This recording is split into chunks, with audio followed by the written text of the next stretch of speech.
બનાસકાંઠામાં લાંચા તલાટી રંગે હાથે લાંચ લેતા ઝડપાયો। ડીસાના રામપુરા તલાટી પર એસીબી ટ્રેપ 15,000ની લાંચ લેતા ઝડપાયા।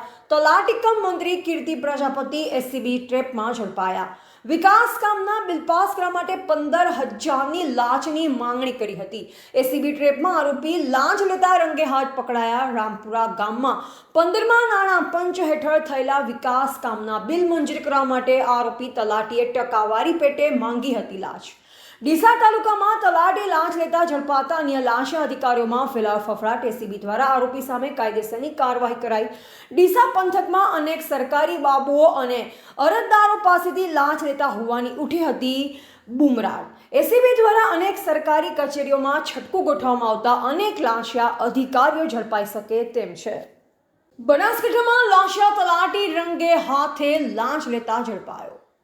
ડીસાના રામપુરા તલાટી પર એસીબી ટ્રેપ 15,000ની લાંચ લેતા ઝડપાયા। તલાટી કમ મંત્રી કીર્તિ પ્રજાપતિ એસીબી ટ્રેપમાં ઝડપાયા।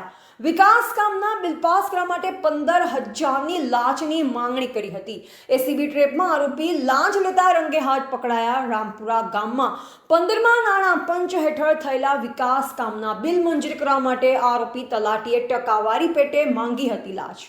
ડીસા તાલુકામાં તલાટી લાંચ લેતા ઝડપાતા અન્ય લાંચા અધિકારીઓમાં ફેલાયો ફફડાટ। એસીબી દ્વારા આરોપી સામે કાયદેસરની કાર્યવાહી કરાઈ। ડીસા પંથકમાં અનેક સરકારી બાબુઓ અને અરજદારો પાસેથી લાંચ લેતા હોવાની ઉઠી હતી બુમરાણ। એસીબી દ્વારા અનેક સરકારી કચેરીઓમાં છટકું ગોઠવવામાં આવતા અનેક લાંચા અધિકારીઓ ઝડપાઈ શકે તેમ છે।